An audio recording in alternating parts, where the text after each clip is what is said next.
first time I had testicles actually was the texture really shocked me. For some reason, I got into my head that they'd be chewy. Yeah. And they're not at all. They are. It was really surprising. Mm. You know. That was delicious. Well, there's more, isn't it? There's more to come. Beautiful. The pièce de résistance, Simon's nut loaf with lamb's testicles. That's really nice. Do you find the spicing always works with offal? I think it does. We never want to mask the taste of the offal because the taste is important. Very lovely. This is completely experimental. We've never ever tried this dish before. So, oh really? So works very well. I'm very pleased it's worked. It's very good.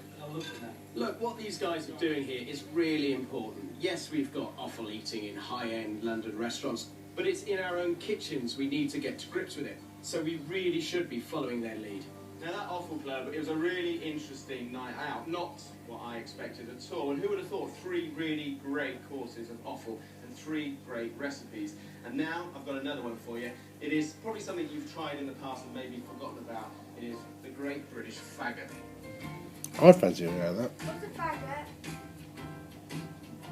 Now the faggot, it's not a fantastic name, and I think it probably puts a lot of people off. But it's essentially a bundle. That's what it kind of loosely translates to. And here we've got the most sort of offally of all the dishes. But there's lots of different elements going on here, and they're all going to kind of envelop the offal and make it really, really tasty and delicious. Here's your cluck.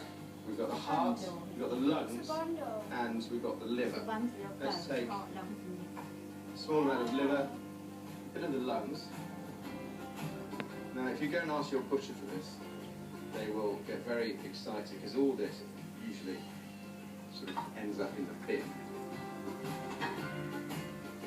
This really is the perfect kind of tail eating, you know, using all the bits and pieces of the animal, not wasting anything. There's not many recipes that use lungs and what have you, but this is one of them, and it's delicious. And in these sort of economic times, these cash-strapped times, this is a really good recipe to be getting your head around.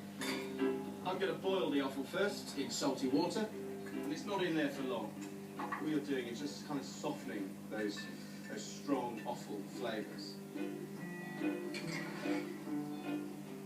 Then in the fridge, let it cool. And then when it's cool, you need to mince it. It's a different texture.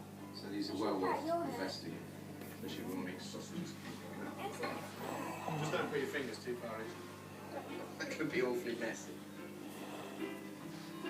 Now I reckon this is one of those dishes that has kind of fallen off the sort of the British culinary list. I mean, it is a great British